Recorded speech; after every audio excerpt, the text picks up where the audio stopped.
Uh, what's going on, people? What is going on? Technical difficulties. Um, there is no intro tonight. We got some fucked up stuff going on. Just kidding, y'all. What's going on, people? Welcome to. Hold on, wait a minute.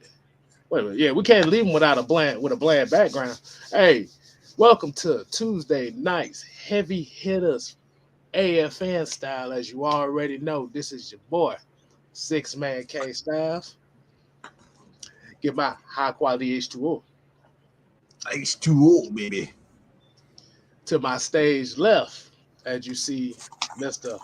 Mad Mike Sports, the mad scientist with the bandana around his neck. He's on the CJ San Andreas side of the game. Yes, sir. Spiced up just a little bit. It's funny because I actually been watching reruns of CJ San Andreas. I was like, yeah, I need to get back playing that. Right. And we got your boy down here at the bottom.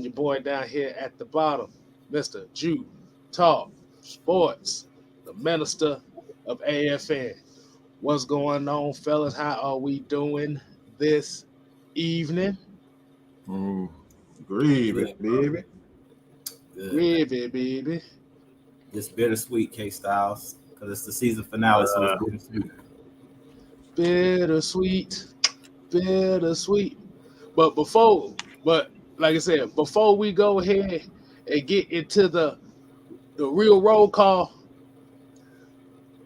intro time.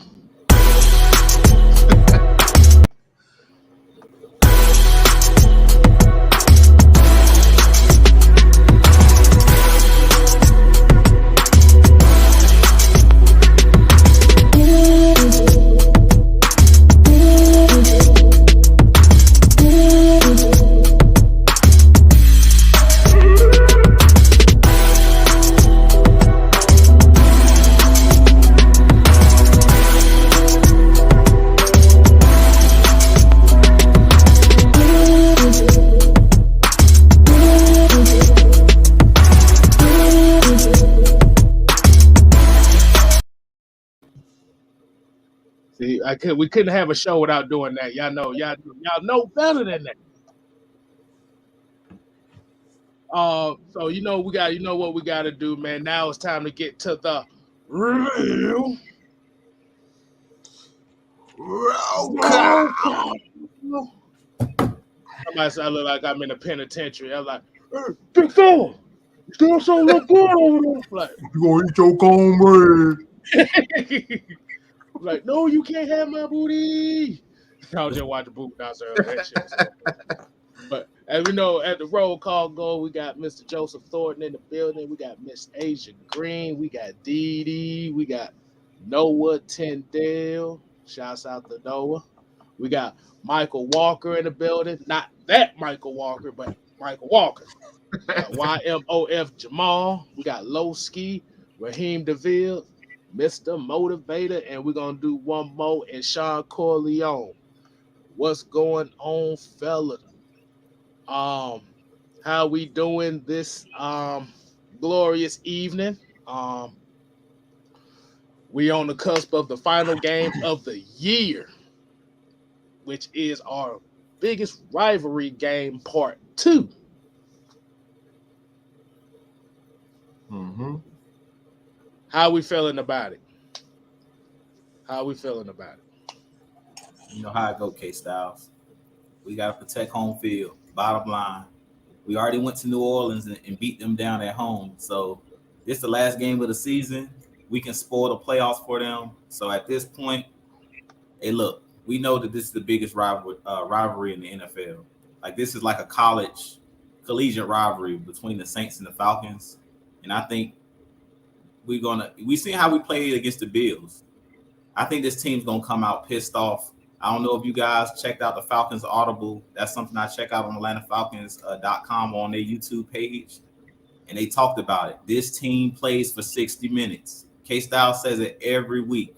This team plays for 60 minutes, and that's what I love about this team, and that's why I said it's bittersweet, KStylzz. This is the last game because Mike said it last show, and I kind of talked about it as well.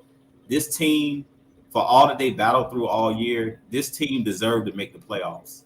I know nothing's given to you. You got to earn it. They didn't make the playoffs. You heard Arthur Smith saying they fell short, but you could see the distraught look on all these guys' faces. I don't know if you guys go back and like watch after the game. I did. Yeah, if you guys actually watch like their interviews and stuff, Deron Harmon, Foyer, all of those dudes look pissed off, and they look like they actually like playing together. And that's something that I think as fans we take for granted. It's like the reason they were looking like the way that they were looking is because they know that everybody's not coming back next year. It's just impossible. From year to year, your team's going to change. So I think all of those guys were looking the way they were looking because this game coming up is maybe the last time they'll be in the locker room with their fellow brethren, you know, their brothers and stuff like that. So this group is like a bunch of misfits. You know what I'm saying? When I watch these guys out there, it's a bunch of misfits and guys that, you know, nobody thought this team was going to do anything. Let's just be real. When Calvin Ridley left, when Julio Jones abandoned us, like this team, everybody left this team for dead. So it's going to be bittersweet because I love the underdog. And to me, this Falcons roster was a team full of underdog type players, scrappers, dudes that actually earned everything that they got this year. So I don't want to go on and on. I'm going to let you guys, you know, jump in as well. But I love this team because they're a bunch of misfits. And I love when being the underdog, when everybody's counting you out. And to me, that's kind of how this Falcons team was kind of just left for dead. They threw dirt on us after that first game against the Eagles in week 1. And this team, all they did was scrap and battle. So at the end of the day, it is what it is. It's the season finale. But I really think that they're going to come out and try to spoil the playoffs for the Saints. Because if we ain't going, y'all ain't going. Come join us on the couch and watch the playoffs. Come watch us to the playoffs. What you got on that, Mike? What you feel about this game? I second the emotion. Drew said it, man. He said it best. This was a team that was just a bunch of misfits. We always here at Atlanta Falcons Nation categorize ourselves as misfits. So that's why me personally, if you guys saw me in the space Sunday, I was livid with the refs because like they deserve to be in the playoff this year. I don't like you said, I don't often say that, but these guys, just everything that they've been through this year. All right, let's just take it from the top a little bit. I'm gonna try to go as fast as I possibly can. From the very beginning, man, you lose your head coach. All right, your GM, you fire these guys right off the bat. These guys have been here for the last 5 to 10 years or so with Thomas Dimitrov. So these guys have been a vital part of this organization. You fire those guys and then end up, you know, pretty much depleting the coaching staff. Nobody's here from last year. Nobody on this coaching staff is here.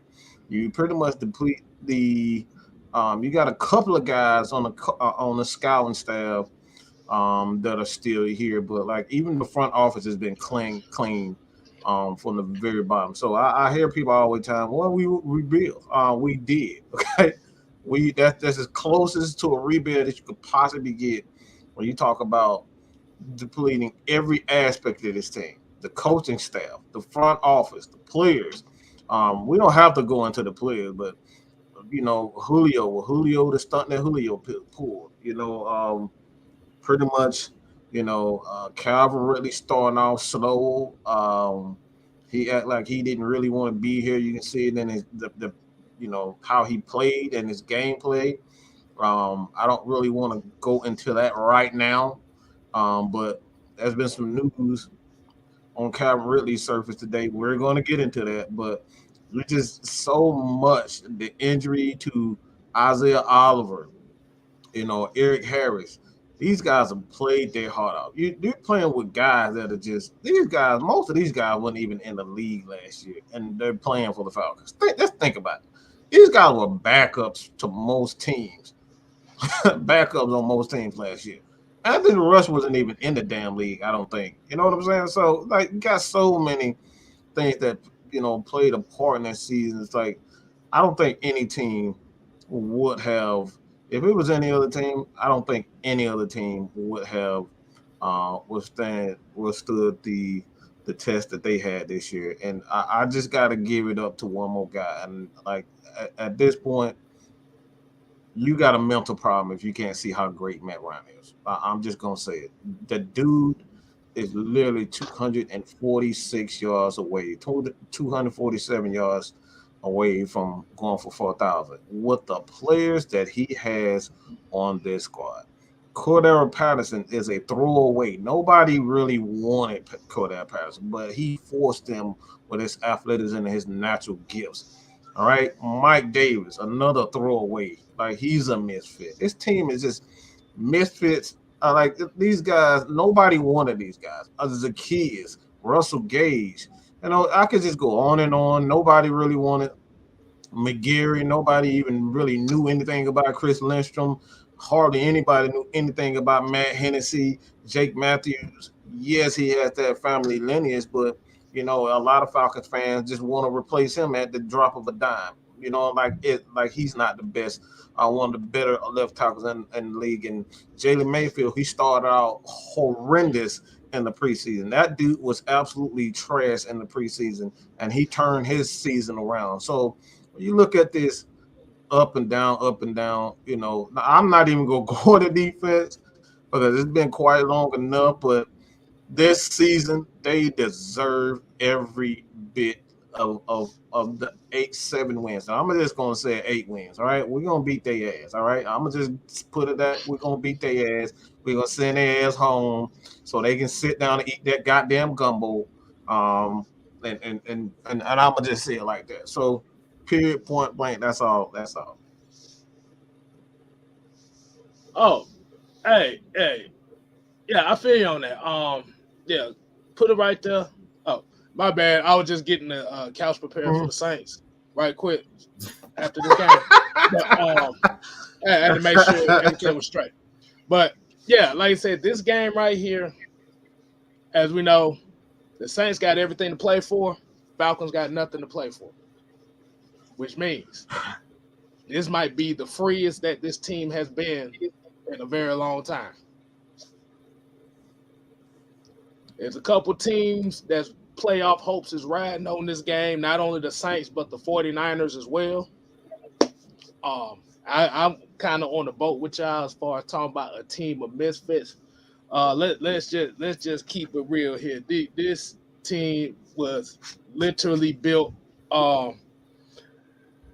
with great value products. This is basically, we had great value players this year, all across the board. You had a couple pricey people, but you, like I said, other than that, you basically just built this team on a bunch of one-year deals. Now, when they said, did they deserve to go to the playoffs? As hard as they fought, yeah. But at the end of the day, I still got to hold them to a curb as far as you still have to make the plays, even regardless if you have the great value talent or not. You're still in games. But this is what the learning experience was about. This is what happens when you got a bunch of guys that just threw together that ain't gonna be together after this year. We the bad news bears. We just ain't got to the end yet. Let's just call them that. Right. Bad news bears, but we ain't got to the end of the movie yet. But the Saints game, yeah, it's going to be very interesting because even though the Saints have a better record than us, they in the playoff spot right now. They haven't been looking too good this year neither. Now, they've had some breaks go their way, and we haven't. These guys are pissed. They felt like that game was in their grasp, and they just got took from them. Then you gotta go and take that frustration out and send the Saints send their asses packing home. That's all I gotta say, man. But let's go ahead and since we got that out the way, As y'all already know, the Falcons are underdog again, which does not surprise me at all. Let's go ahead and get into the 3 keys. What 3 keys do the Falcons need in this rematch to come away with the second W against the Saints? Go ahead, Mike. I'm gonna let you go ahead and kick us off with that one. Go ahead and mix that formula up.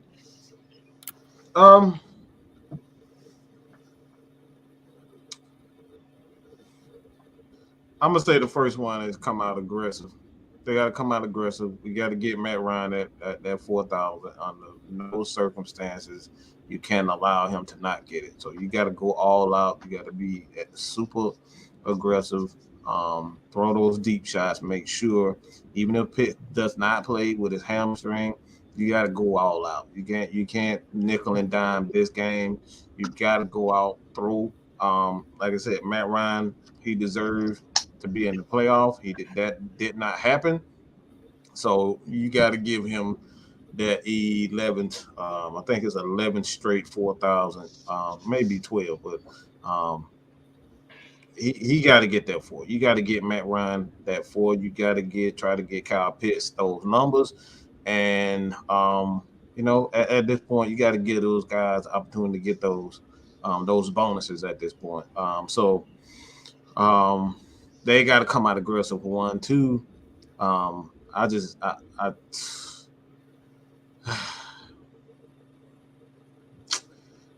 Dante Fowler got to come out and get at least 3 sacks this game. I don't want to hear no more excuses. Look, I'm tired of seeing you as I hear fireflies or whatever the hell he be doing. I don't know what the hell he be doing half the time. Like you had at least 3 sacks, at the least 3 sacks last year, last game against Josh Allen. So it's not a matter of does he have the talent. He obviously has the talent to get after the quarterback, but it's like you got the guy in there grasping. It was seeing ghosts where he went to hug and it just go through your body. That's how Dante Fowler. He gets near the quarterback and just seems like his arm goes straight through the quarterback body. He has to get 3 sacks. So the second one is obviously Dante Fowler. I'm putting all the onus on Dante Fowler. You want your money? This is your time to show not only the Falcons that you can be, that guy in the rotation. So I don't think he's going to be a main guy anymore. I think that's past him. But if he wants to be a rotational piece, not only for the Falcons, but he's going to have to show that he has some value as a defensive edge rusher, because he's had opportunities, but he's just not getting that. Third, first and foremost, I'm just going to say it again. I'm tired of looking at number 28 tiptoeing. I'm sick of him. I'm just I need you to do something, okay? I need you to do something. All these people up here talking about the offensive line. Look, how do you know? I'm a just be graphic. The hell with. I'm gonna just be graphic, and forgive me, all you, and you probably want to put your kids away when I say this, but how do you know if you got some good 6? Okay, you got to get in there. You got to get in there, bud, don't you? If you don't get in the hole, okay, if you don't hit the hole hard, or you don't hit the hole properly, how you gonna ever know that it's good 6? Okay, you gotta hit the hole properly. You can't be tiptoeing around, and you can't be sprinkling, dabbling. You gotta get in there, okay? You gotta get in there, okay? So Mike Davis, I need you to get in the damn hole, okay? Get in it. Don't tiptoe around it. All the ladies, y'all feel me? Y'all get in the hole, Mike. Get in the hole. I'm tired of seeing you tiptoeing around it. So that's my 3 keys to victory. I'm done. You said so basically what you said, he bullshitting in the hole. He bullshit. I just had to say that. I apologize. Like I said, I gave y'all warning. I'm sorry. I apologize, but I just had to say that. That boy said Mike Davis be short stroking in the hole, boy. I'm like, God damn. Get in the hole. We need running backs gonna get in the hole. It making the offensive lineman look so much worse than what they are because he tiptoeing around it. Just get in there, man. But does that mean that he's tiptoeing with the lights off? Is that why he ain't hitting the hole properly?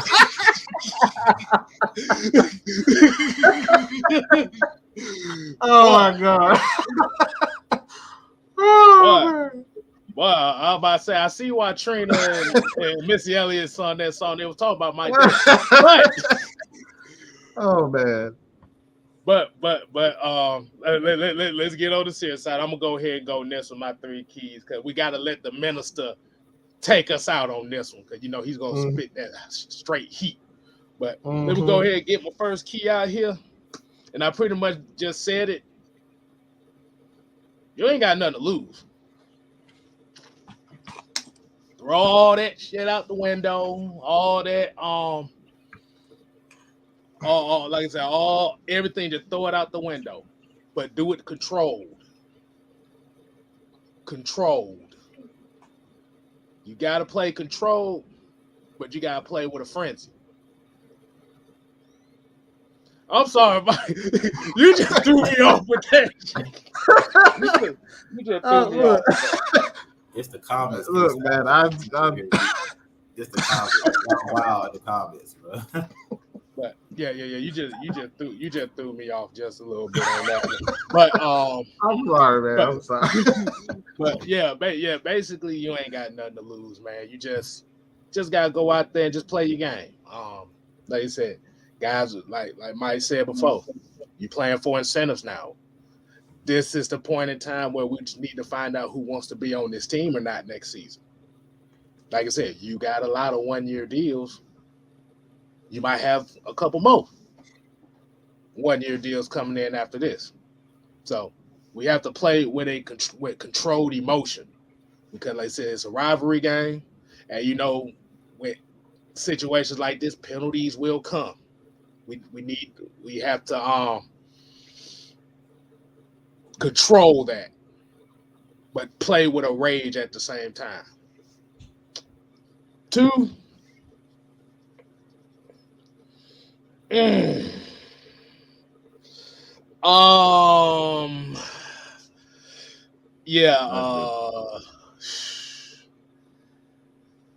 we got to run the ball. Like I said, it's kind of tying into what Mike is saying again. You got to run the ball, but you have to run the ball, man. You got to run the ball. Like I said, I need to see Quadri Olson run the ball, rock this game. I need to see him. I ain't worried about Mike Davis running the rock right now. I'm not worried about Cordero Patterson running the rock. I want Quadri Olson running this rock because he may be the guy. He may be the lone survivor of the backfield at the end of this season. It's a possibility. So you want to see what he can do in this game because remember he didn't. Wait a minute. Did he? I don't remember if he played the last game against the Saints. Because the last time the Saints were played, I was in the hospital, so I could. I don't think so. I don't think. Quadri? Yeah. So, Quadri didn't play. I don't think so. No. He didn't play. So, okay. So so let him. Like I said, I need to see him be the bell cow in this matchup because, as we know, Mike Davis, Seattle. The blue chew ain't working for him. He running on limp dick fuel and shit. So we don't need to see him no more. Cordero Patterson, he needs to go back and play his normal position at wide receiver. Spell at times as running back. So where he ain't got to take the hit. So I won't see Quadri Olson run the rock. And 3.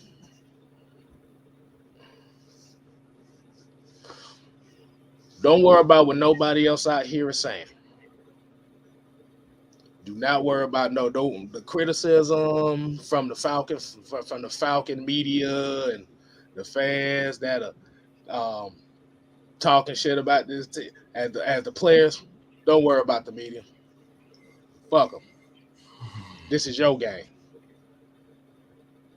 play your game. Mm-hmm.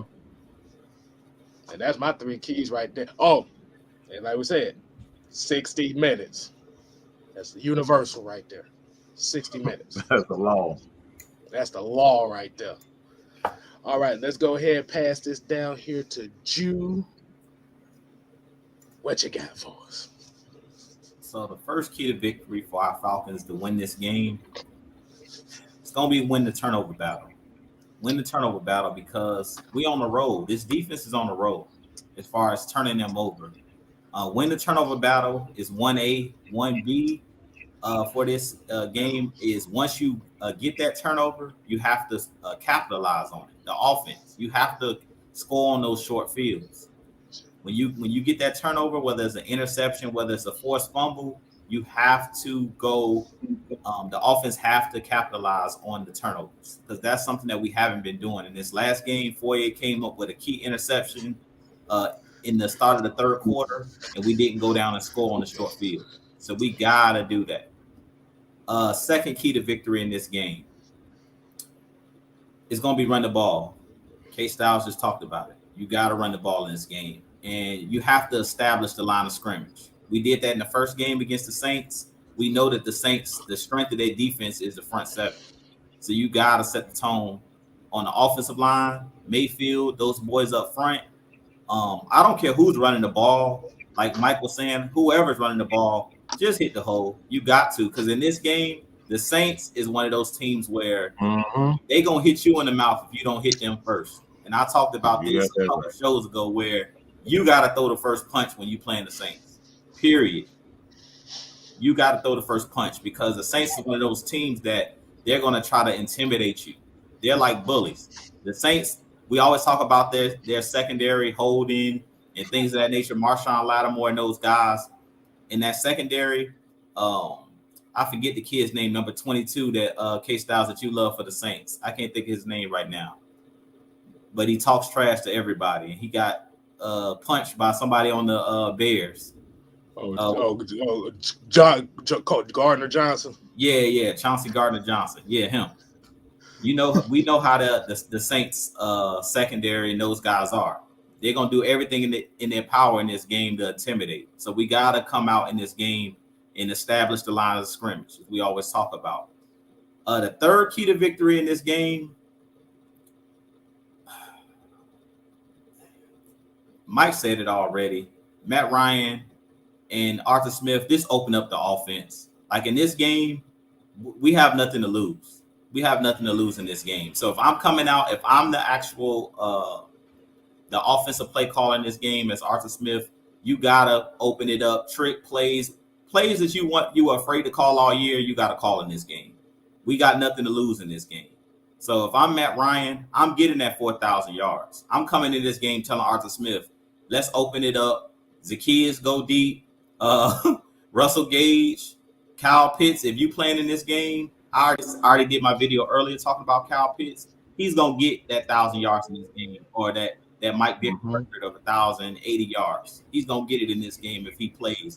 If I'm Matt Ryan, I'm getting my 4,000 yards passing in this game for the season. So in this game, like we said, we got nothing to lose in this game. I really expect the Falcons to I expect this to be a blowout. This might shock you guys. I expect the Falcons in this game. I think a lot of people are expecting a close game, but I'm thinking this is going to be a blowout because I really think that this Falcons team is going to come out. As KStylzz said, 60 minutes. We don't have to say that with this team. If you guys watched Arthur Smith's press conference on Monday, he basically stated if we got to motivate you, you don't need to be here. That's basically what he told the reporter when they asked him, how are you going to motivate or try to get these guys motivated? He said these guys are professionals. Even though the playoffs is not, we missed the playoffs, we fell short. They know what the standard is here as Atlanta Falcon moving forward. So he's not trying to motivate, trick these guys. They know that they're eliminated, but at the end of the day, this team has shown us, like I said, that they misfits, they scrappers. And I think in this game that I really think that there's going to be a blowout in this game. But one more thing that I wanted to say that I should have actually had in the keys to victory, and this is just an honorable mention. I'm not too sure if Taysom Hill is their starting quarterback. Is Taysom Hill the starting quarterback this week? I know he didn't start last week. I know they had Ian Book. I think he was like on a COVID list or injured. I don't know. I think he's on a COVID list. But if he plays in this game, if he plays in this game, if I'm Dean Pease, I don't want to see what I saw last Sunday against Josh Allen. If you're a quarterback out there trying to truck people, hit him like he's a running back. Hit him like he's a wide receiver. Hit him like he's a tight end. I know a lot of people might say you might get a flag, but at the end of the day, the line got to be drawn somewhere. I know you guys seen when Foye knocked Sam Darnold out the game against the Panthers. At some point, this defense got to draw the line somewhere. These defenders have to draw a line somewhere that if you're a big quarterback and you're running like you're a running back, I'm going to treat you as you're a running back. I'm not going to treat you as if you're a franchise quarterback because I didn't see Josh Allen last week sliding a lot. You got to birth it, their ass. You got to birth it. Exactly. You got to come with that. You got to set a tone at some point. So that's just my honorable mention in this game. If they play Taysom Hill, I'm tired of seeing quarterback powers and things of that nature and our defenders trying to pull up. Forget that. In this game, if he run, knock his block off. That's just be real. If these guys are going to run the ball, carry the ball like they Mike Turner or like they one of the bigger running backs, like they a Derrick Henry, treat him as if he's a running back. At the end of the day, he's a runner. So we got screwed last week with that Matt Ryan giving himself up and all of that junk, and he still ended up getting hit. So I'm teaching all them guys in the film room. I'm saying as long as you're not playing like KStylzz stated, you don't want to play with it has to be controlled aggression. But in this game, if they're in the open field and they're a running back, quarterback, and they're running as if they're a running back and they're not sliding, hit them as if they're a running back. Because last week I seen our guys kind of pulling up a little bit when Josh Allen was running the ball, and he was taking advantage of that. Like when guys were pulling up, he was stiff arming guys. And in this game, I don't want to see that. If you're a linebacker, hit him like he's a running back. If they run a quarterback power with Taysom Hill, treat him as if he's a runner at the end of the day. I know he may be listed as quarterback, but I'm tired of seeing these mobile quarterbacks taking advantage of our defenders that's pulling up and not trying to hit these guys. Forget that. AKA, do not get knocked off your pivot foot. That's all I got to say. Don't get knocked off your pivot foot. But if you do, it's going to be hilarious. But, hey, I agree with you on that one, Jew. Hey, man, at the end of the day, you got to bust these boys in the mouth. Okay. All right, Mike. I understand you have a comment that you want us to have a discussion about. Let's go ahead and get into that. We're gonna do a magic trick right quick, y'all. We're gonna do a magic trick. Oh, never mind. Ain't a magic trick right there. Is it? Go ahead, Mike. Let's see what that comment you got. Was it this one right here? Okay.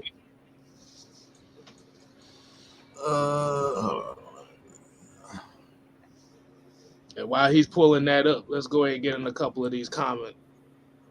Let's get in a couple comments before we get into that. Silas Draven said, "Damn a flag if they touch the ball, wreck their ass." Exactly. I like that. Hey, like I said, you ain't got nothing to lose now. And this is kind of what you was just saying about Josh Allen. He said he threw 3 picks and they stopped throwing the ball after that. That says a lot. And we can't put the blame on Route 96 because he didn't play in the Buffalo game. So we can't throw Route 96 out there. That was just that right. That was just you getting your. They attacked the edge. They really did a lot of. They attacked the edge this time, and that's it wasn't pretty with the edge. They kind of slowed it down everywhere, but yeah, they won at the edge this game. If y'all don't know what the edge is, that is Dante Fowler and Steven Means. So, yeah. And Atlanta Nation here says Sean Wells wasn't having any of it last week. Who the hell he was? He wasn't. He got a flag for one of them, boy. He said, damn that. But go ahead, Mike. Let's go ahead and get to that comment you was talking about. All right, so we have a Mad Mike's comment of the week. So basically, Mr. TR here said, blame wide receivers all you want, but when you have two tight ends with the size and speed of Pitts and Hurst, you have Patterson who can catch out the backfield, and you do nothing to scheme the wide receivers open. It's on the novice OC. Arthur Smith needs to have his OC responsibilities taken away seriously. Guy came from a predominantly running team and completely wasted a year of Matt Ryan's remaining years. It's the OC's job to counter what the defense is doing. Yet you see the same thing happening with the offensive game after game with zero adjustments. Smith seems to be another Quinn. Can't be a head coach and coordinator at the same time.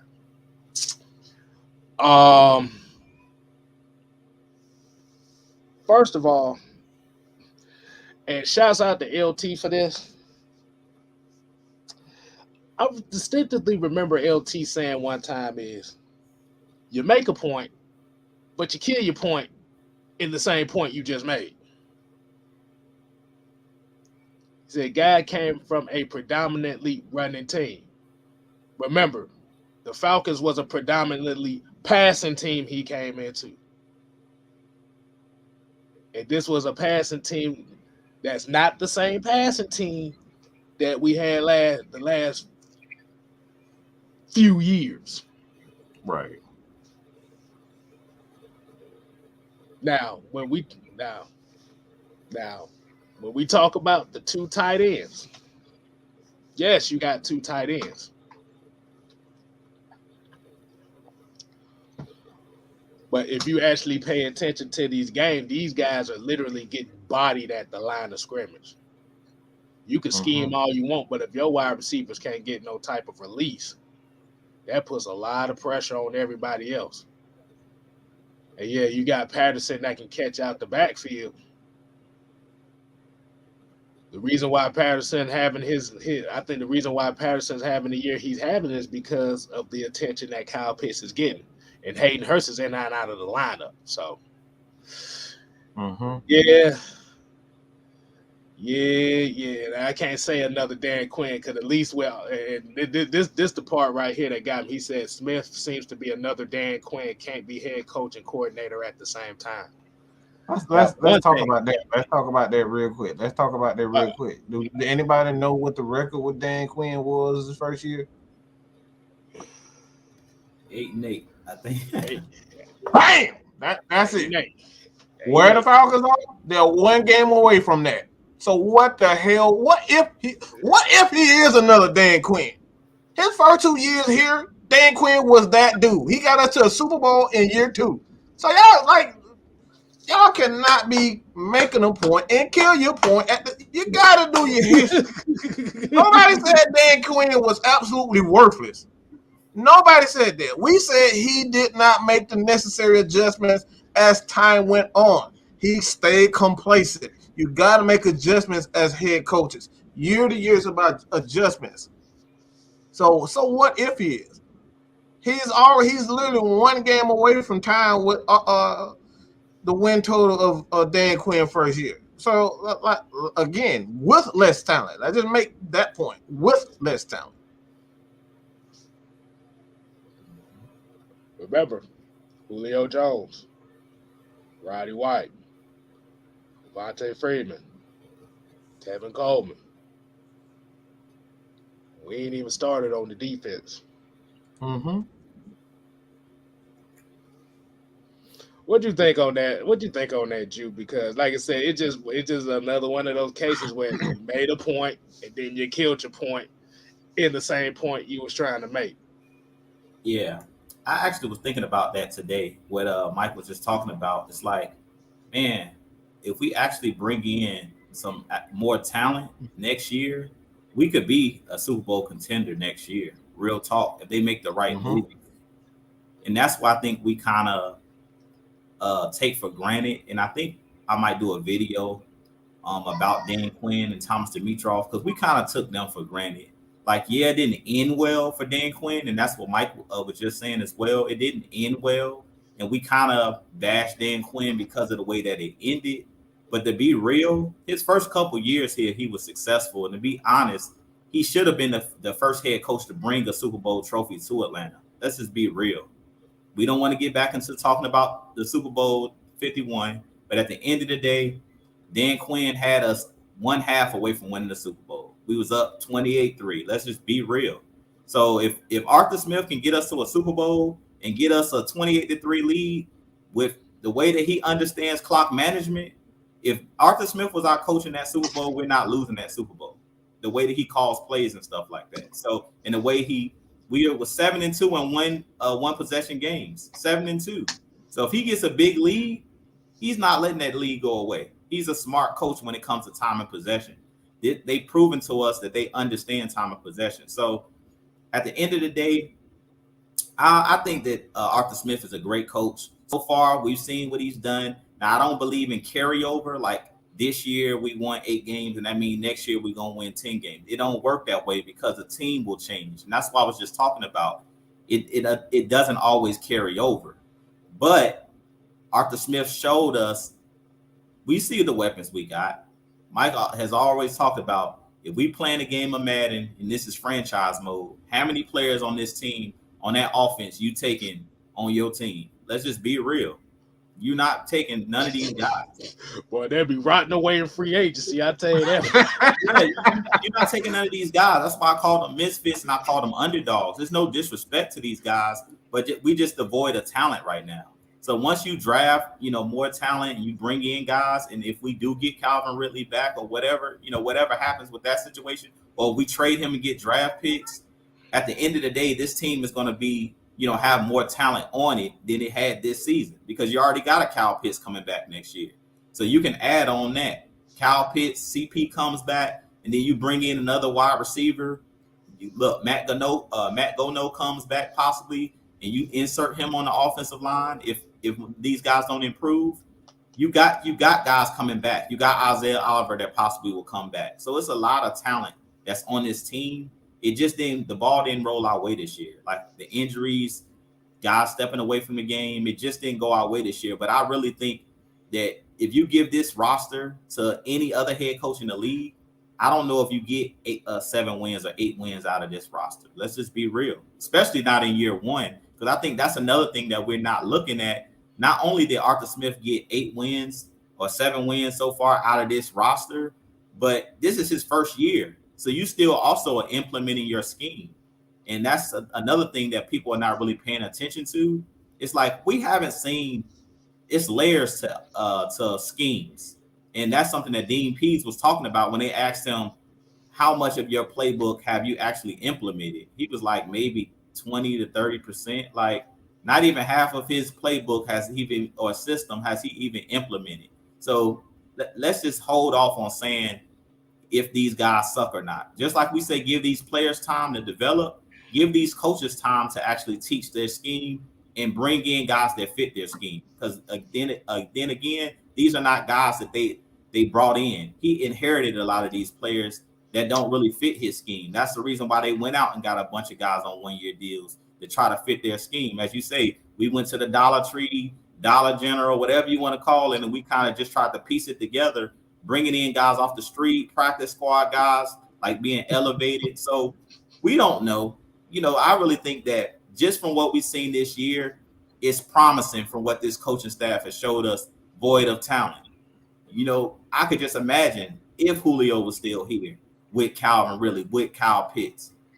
Like, we're talking about 7 wins right now. We probably would be easily sitting on 10 or 11 wins because we're not losing those games to Washington.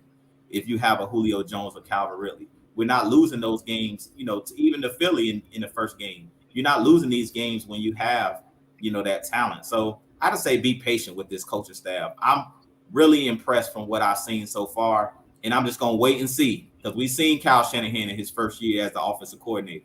It looked horrible. The next year, everybody's like he's a genius. The first year, I was ready for Kyle Shanahan to go. But I'm like, all he's doing is throwing the ball to Julio every play. Me? I know I was.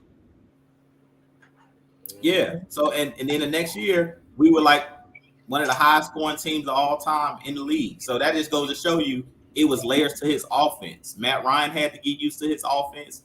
They brought in more talent, Taylor Gabriel. You bring in guys to fit the scheme and understand the roles, and you understand how to use these guys. So coming into training camp next year, say Calvin Ridley doesn't come back, you still have the guys like Kyle Pitts, who's been in this system for a year, Matt Ryan, that understand how to use the guys that are currently on the roster, and they understand what's missing from this team. Because we all sit here and watch this team all year long, and we see the gaping holes. So they're going to go out and make the proper adjustments. We just got to be patient at the end of the day. It's not going to happen overnight. We got to be patient. Yeah, because you don't want to be caught in a situation where you bringing in new head coaches and new OCs every year.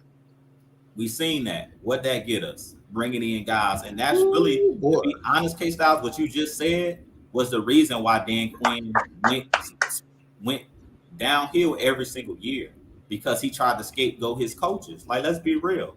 That's really when the Falcons and Dan Quinn's regime started to go down. It's like when they got rid of the Brian Cox, when they got rid of Kyle Shanahan left, but then they got rid of Sark. To me, Sark was pretty good the first year that we had him. We should have just stuck with him, but Dan Quinn kind of scapegoated those guys. He scapegoated him, and he scapegoated what's the defensive coordinator that we had that 1 year with Marquand Manuel. Yeah, Marquand Manuel. He didn't give it time. Like, he did scapegoated those guys. So that was pretty much when we went down. Richard Smith. He scapegoated Richard Smith too. Right. That's when everything went downhill, KStylzz. Like you said, we started just flipping all of our coaching staff. We had no chemistry. We had no consistency. And that's what happens when you're a team changing coaches year after year after year. Look at the Cleveland Browns. Every year, that's what you said, coach.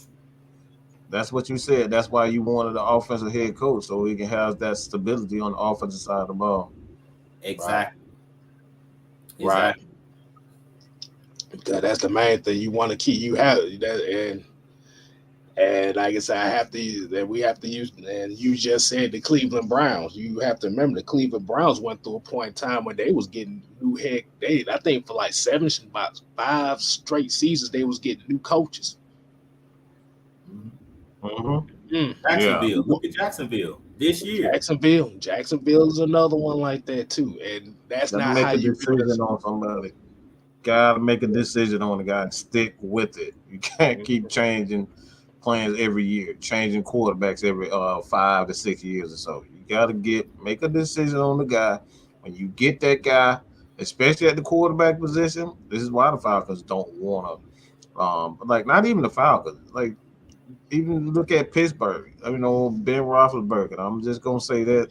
More power to Ben Roethlisberger, man. Had a great Hall of Fame career, and he's definitely going down, in my opinion, as a Hall of Famer. I don't think anybody hands down. Hands down. He's definitely a Hall of Famer. So yeah, I just got to give a shout out to that. So I'm at the end of the day, you gotta have something. You gotta make a decision what the identity of this team. And if you're an offense, if you're a team today, you can't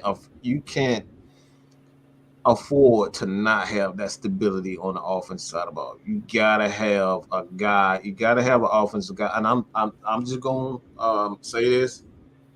I don't think you can have a team without I just don't think you can afford to have a defense. I think the days of defensive coaches being head coaches, it might be shortening because like I said, offense is what sells tickets these days.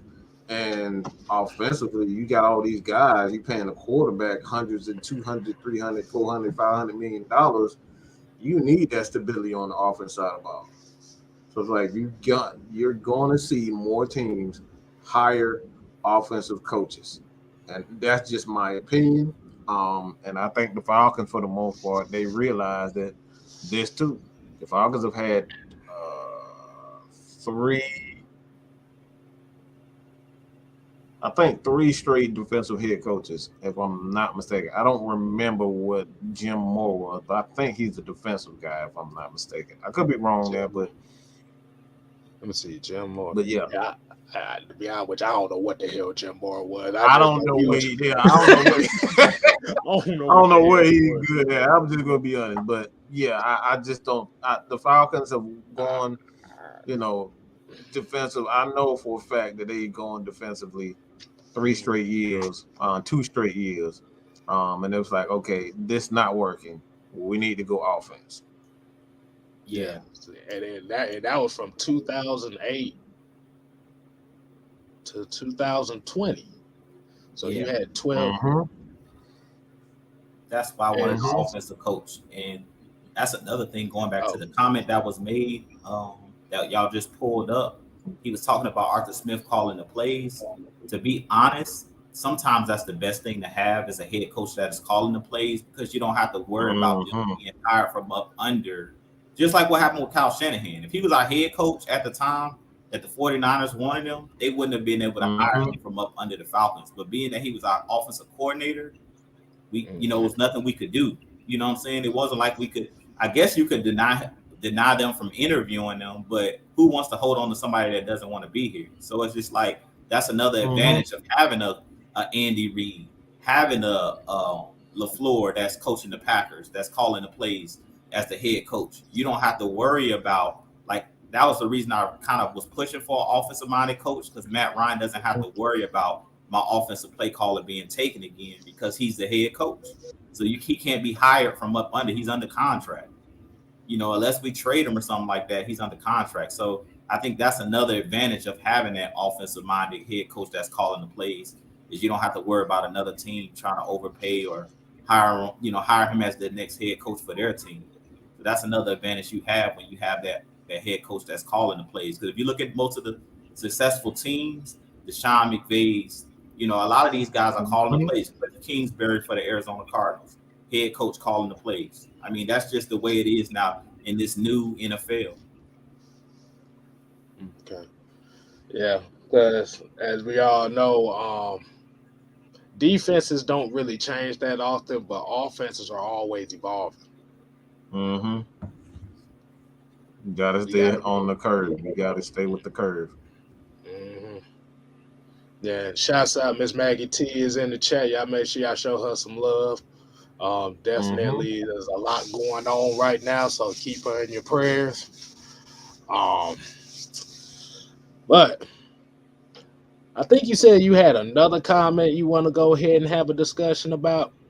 You got something else you want to talk about? Does it have to pertain to a certain somebody that was that we even got?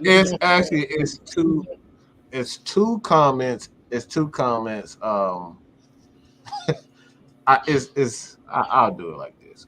All right, let's just go straight into it. All right, go straight into it.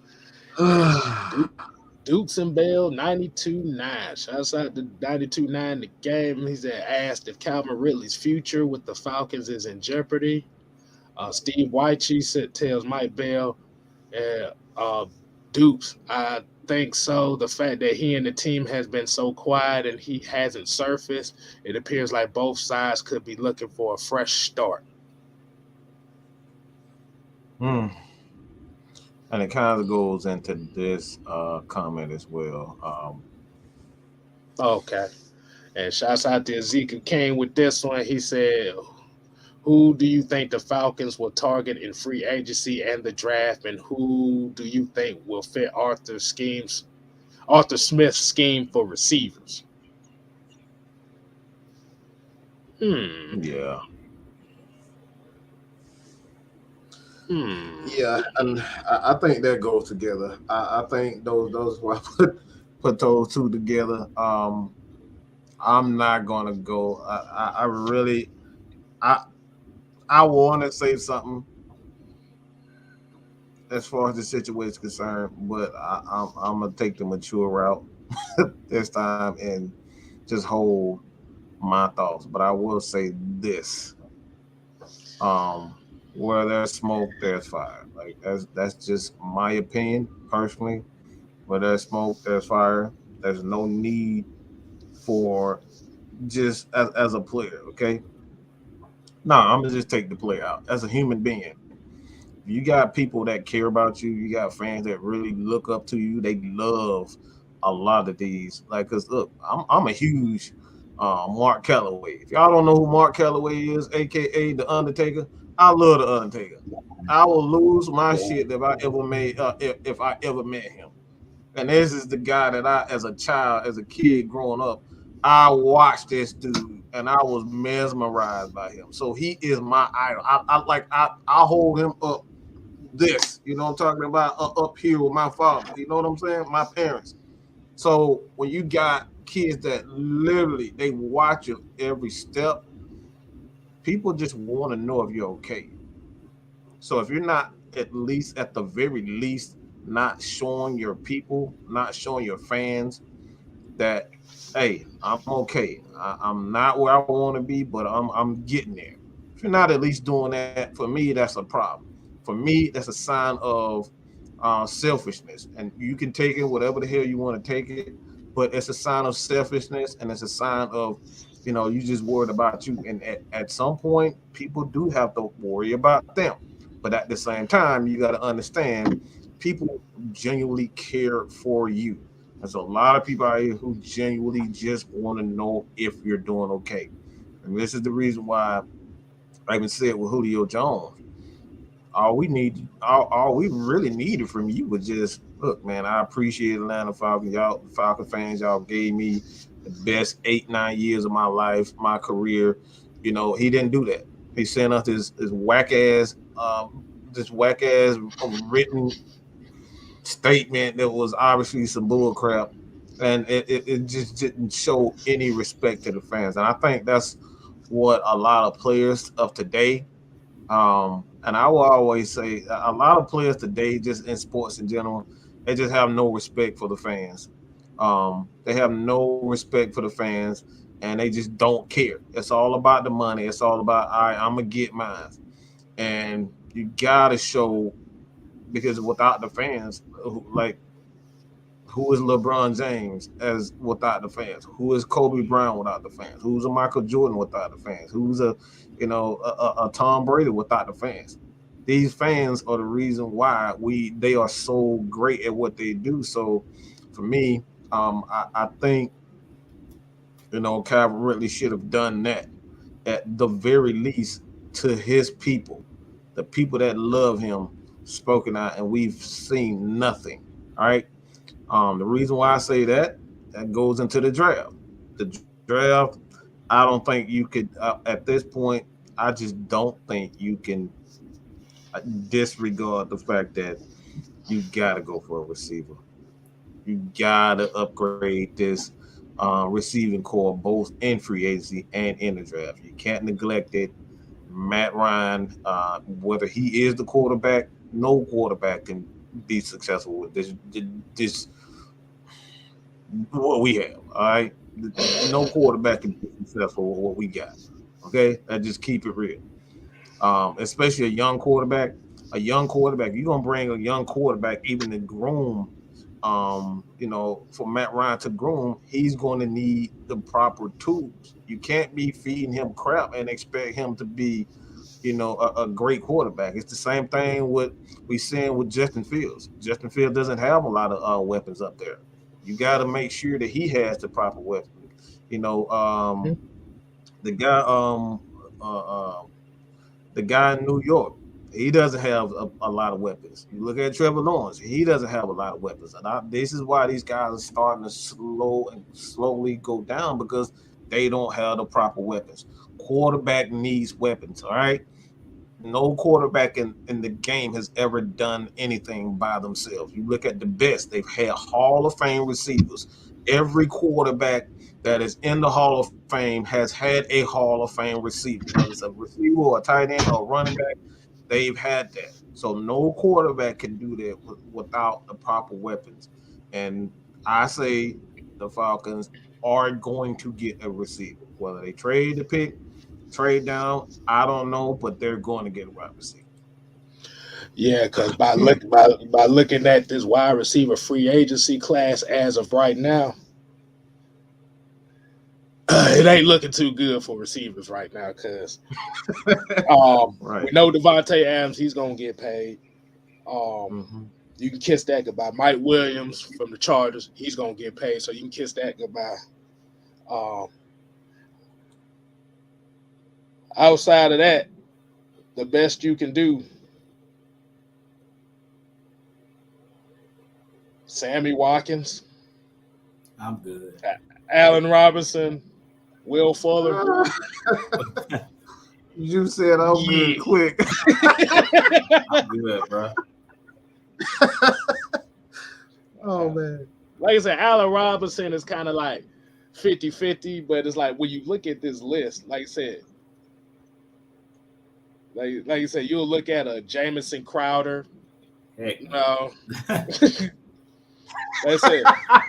go ahead, resign Russell Gage. That was I said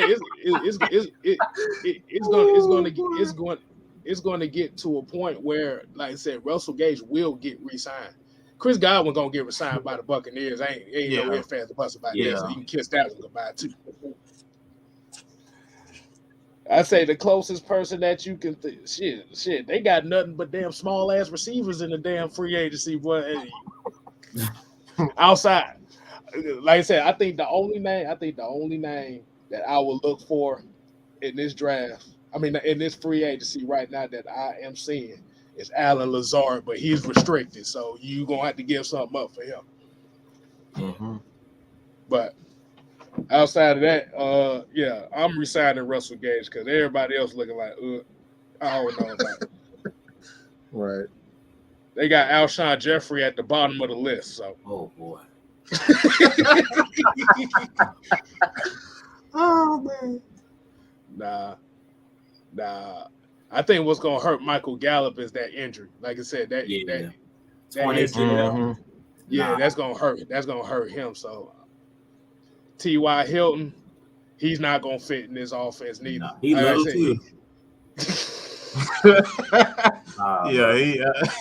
He's small as a mug, and he got a lot of miles on him too. Mm-hmm. What you gonna do? Get Odell Beckham Jr. to come down here? Nah, we good on that too. We good. We might as well keep Calvin Ridley. I'd rather take my team. I'm gonna roll the dice, dog. Forget that. I roll the dice. Sammy Watkins, AJ Green, Emmanuel Sanders. Oh God! Somebody said Dez Bryant. Oh boy. You can get Juju Smith-Schuster. What? No. but nah, bro. The wide receiving class and free agency right now this year does not look good right now. I'm just gonna say that right now. So they're going to end up drafting a wide receiver. Only problem is we don't know when they're going to do it, but they're going to end up addressing that. Mm-hmm. We got no choice. Then I know people saying like with Devontae Adams, Jonathan Rozier said the Packers don't have the money to pay Adams. Besides, if Rodgers don't return, he ain't gonna want to stay in Green Bay anyway. Hell, we ain't got the money to get Devontae Adams. All right. I think the tides are turning on these receivers. A lot of these organizations don't want to play these deeper receivers because they just acting a fool right now. Like all of them are acting a damn fool. Like even I know your boy Cooper Kupp is having a hell of a year, but even he's acting different. He acting real cocky right now. Yeah, he about to break the record. Yeah, he about to break that record. And plus, he already got his money. Mm-hmm. Oh my God. Yeah, at this point, we need to draft the wide receiver, guys. Like we're gonna have to draft a wide receiver. Like y'all was saying, I don't know if it's gonna be in the first round, but I would say go best wide receiver available, whether it's in the first or the second round. But I also think we need to take a running back as well. I think we'll have to draft both. And I was really shocked that they didn't do it last year. To be completely honest with you guys, I didn't think that they were going to just go with Mike Davis. I really thought that they were going to take a running back because we know Arthur Smith's offense is predicated off the run. So yeah, it's nice having Cordell Patterson, but that's not his primary position, like y'all were talking about earlier. But he ends up being the primary ball carrier for this Falcons team because Mike Davis didn't turn out to be what we thought he was. And we kind of did what KStylzz was just talking about. We went down the list of whatever, running backs they thought would fit this scheme, and they decided to go with Mike Davis, which Mike Davis was not a starting running back to begin with. You know what I'm saying? So we rolled the dice and took a chance when we really should have just went in the draft. Like I said, every year, draft a running back. Every single year. Don't pay a running back. So I think we're going to have to do both. We're going to have to go in and get a wide receiver and go in this draft and get a running back. And we're seeing great wide receivers come out every year. Look at Jamar Chase this year. This guy got like almost 1,500 yards receiving, 13 touchdowns. Not saying that every receiver is him, but the way that the college game is set up now, wide open with the wide receivers, you can go and find a talented wide receiver. KStylzz just talking about it. Cooper Kupp, like the list goes on and on. Guys that people never heard of. Adam Thielen, recently. Jefferson that plays for the Vikings. Justin Jefferson out of LSU. I know Pickens is coming out from Georgia. It's a lot of guys out there. All I ask is whoever we bring in a wide receiver that has size. That's all I would say is whoever we bring in a guy that has size and that's physical. Right. And looking at this free agency running back class, it looks a whole lot better than that wide receiver class. I tell you that now. Yeah, I still ain't paying nobody out of there. I don't care who on that list. That's what I'm saying. No. I know. I know. I ain't paying nobody. I know that boy said he don't want no already been used ties, but he wants some fresh tread on the ties. I want some brand new cheap ties, dog. Yeah, exactly. Yeah, like I said, that wide receiver free agency list right now looks way better than what that wide receiver looked. But at the end of the day, we need some young backs here as well. I saw somebody say, like I said, I'm sifting through the comments. And this was interesting because I know I've been hearing a lot of this stuff going on is Tyler Huntley, like Tyler Huntley's ended up becoming like the hot commodity name right now. We all know the backup quarterback and stuff like that. What do you feel about that? Because I know me personally in the draft, I won't pass rushers. I won't. But the problem is we in a situation we need everything right now. Yeah. What y'all feel about that? Because I've been hearing this name for like the last 3 weeks about bringing Tyler Huntley here as a backup quarterback. Is that the guy that played for the Ravens? Yeah. I'm good on that. See, this is the problem that I have. This is the problem that I have when you have a guy that has like a one good year. Nobody has tape on this kid. So initially that first year, and that's why this is something that Mike is big on, me, Mike, and KStylzz here at the AFN, consistency.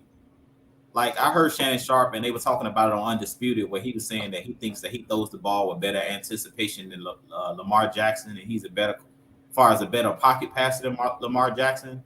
I don't know if that's necessarily true. I feel like this dude, Tyler Huntley, they just don't have any. I've seen him play and I've seen highlights of him, and I think he's a solid quarterback, but I don't necessarily think that he may be starter material. I just think that the league hasn't caught up to him yet. Like they don't have any tape on him. So it's like everything he's doing now is, we can kind of compare him to Mike Davis. That'll be the best example I can give you guys.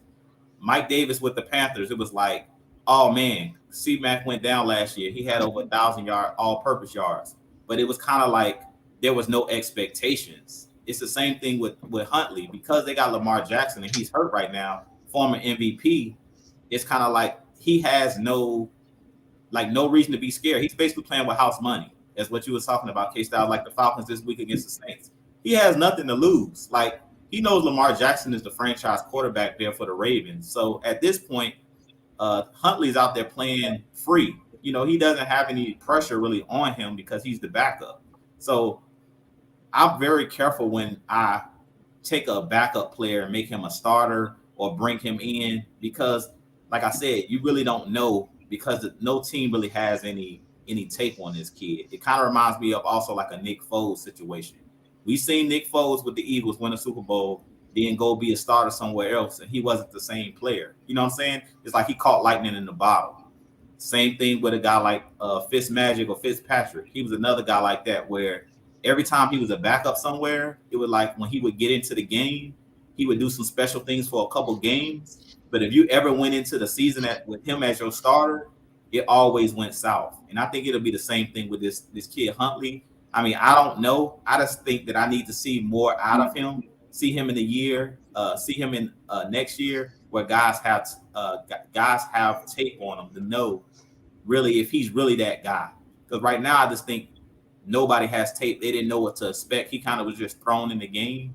But once a team gets a whole off season where they can watch tape of this guy, they're gonna figure out what his weaknesses are, and then they'll be able to exploit his weaknesses. Right now, they can't really exploit his weaknesses because they don't know what they are. And I will give a shout out to one of my peoples here. So said, and I seen this in the chat a lot too. So if anybody else that said this, shouts out to y'all as well. But she said, I don't want no more Alabama wide receivers in the draft. She said they have a tendency of screwing us up. They so used to having caviar and having grapes being fed to them by these damn models and shit at Alabama, so they don't get a chance to the struggle. To be honest, you got guys like Julio Jones that's always going back to the school, so they just used to a lot of nonsense. I'll say this.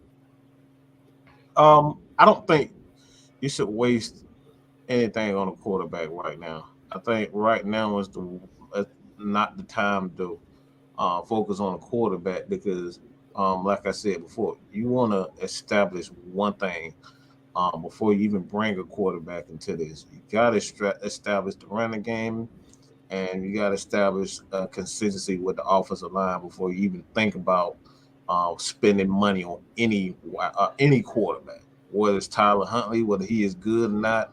I don't think you should focus on that.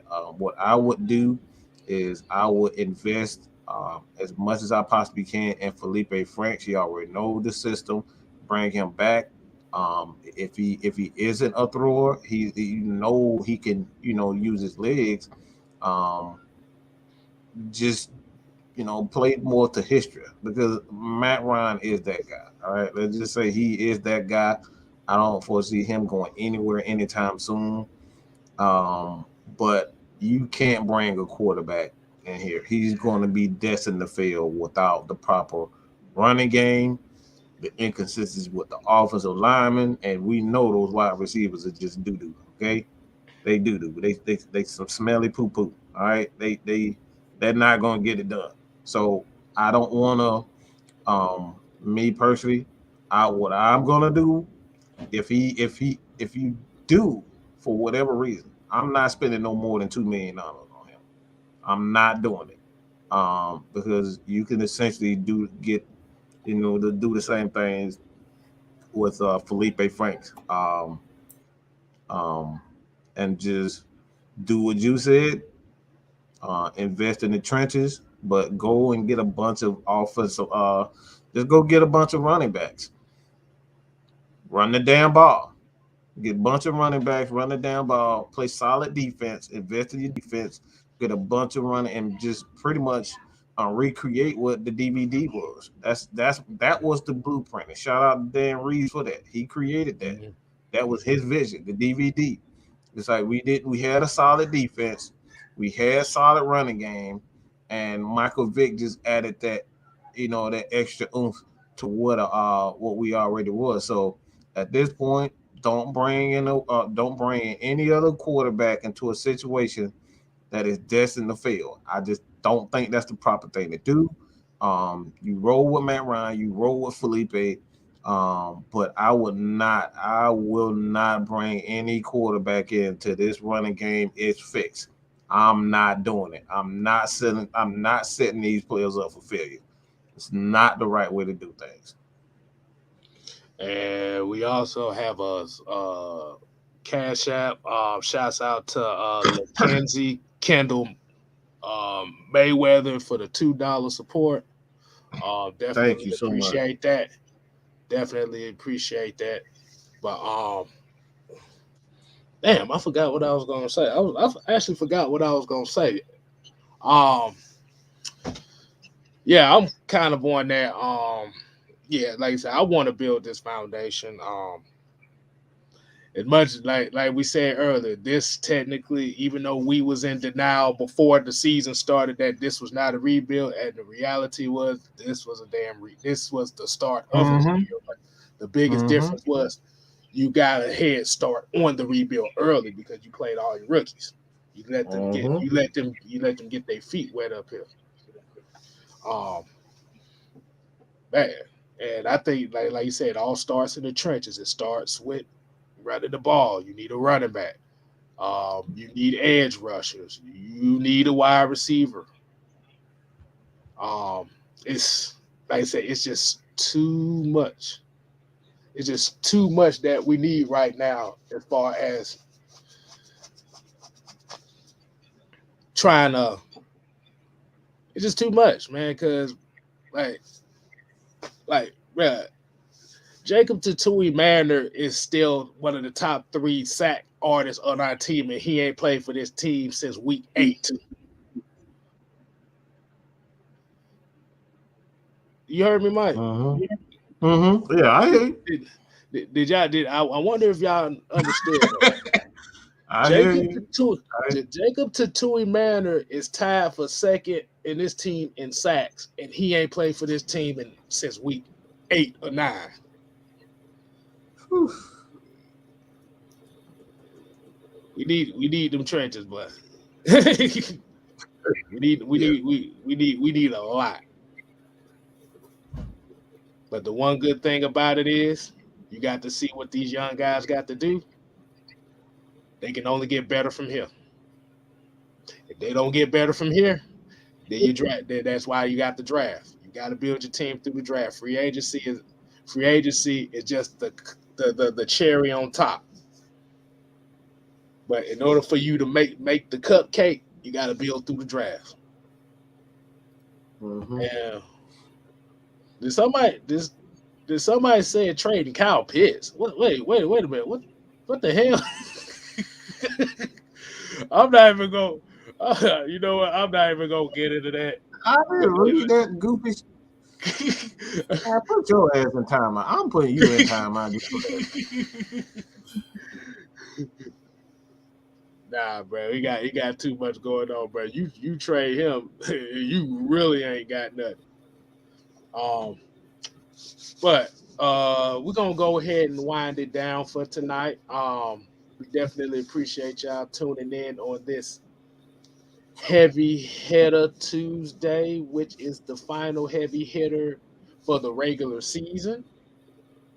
So we definitely appreciate y'all for tuning in. Like I said, y'all make sure y'all continue to support Atlanta Falcons Nation, as well as TalkSports, as well as Mad Mike Sports, as well as your boy 6-Man KStylzz.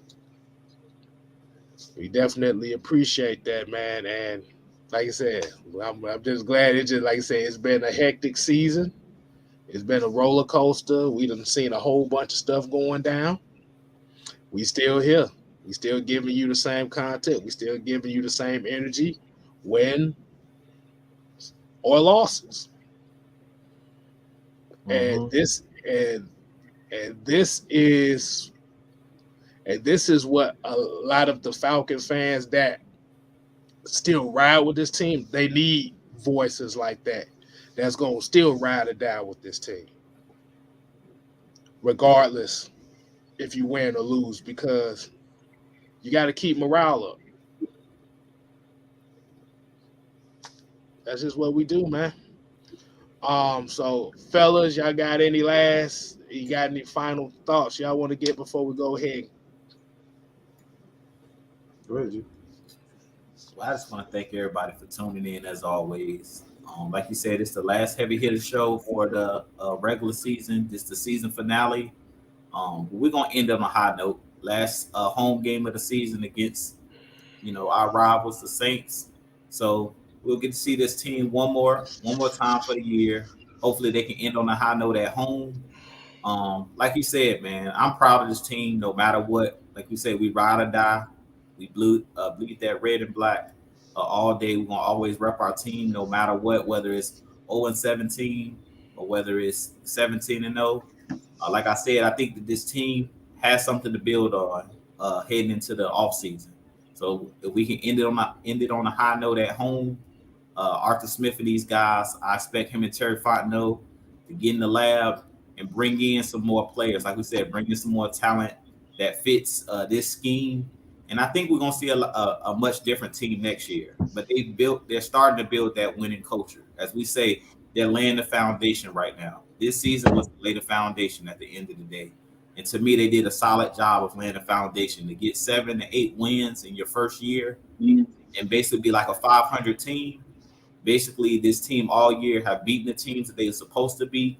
And they're pretty much the only teams that we've really struggled with are the teams that have the talent, the upper echelon of teams, the teams that we were supposed to handle our business, like the last, couple years when Dan Quinn was here, losing to teams like the Browns before the Browns were the Browns of, today with Chubb and all of those guys, losing to teams like Tyrod Taylor when he was playing for the Bills. We're not seeing that.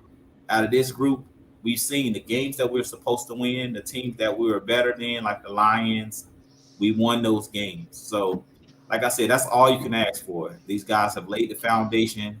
And like I said, I expect this team next year to be in contention and be contenders to push into the playoffs. But this year, they were in it the whole season, all the way down to the last game. Those guys were in the playoff picture, which when everybody thought that, like I said, everybody threw dirt on us and pretty much said that this team was not going to be able to do anything. So with that being said, I love, like I said, the passion that this team played with.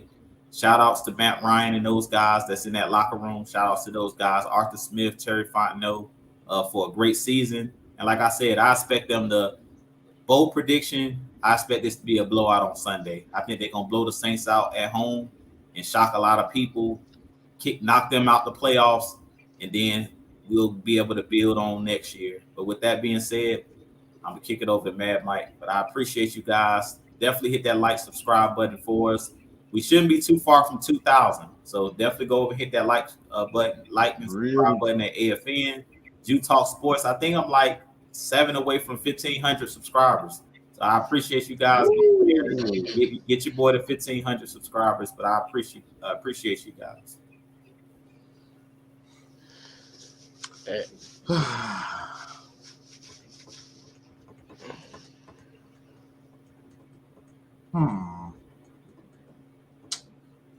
All right. I'll say this.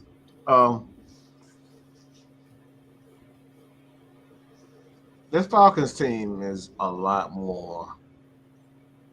It's built for success much more than people realize. And I actually took time to really think about this. If you look at the history of Arthur Smith, his foundation is a lot like Kyle Shanahan. It really is a lot like Kyle Shanahan. And basically what I mean by that, you live and die by the running game. You live and die by the running game. You live and die by your offensive guys. And, of course, you're going to have those players around you that's going to make plays in the passing game. But you live and die by the passing game. So reason why I say that is that the Falcons are really – they get a solid – if you look at the defense side of it, they play not to give up big plays. That's a recipe for success when you have an established running game. So it forces team to dink and dunk. So all the Falcons would need to do is just to invest in the running game. Invest in the running game. Invest in the running game. You run the ball well in this league, you're going to have success. You stop big plays as we've seen this year, the Falcons are still the only team hasn't given up a play over 40 yards. They're still the only team in the NFL who hasn't done it. So with that, invest in the running game. Don't give up big plays.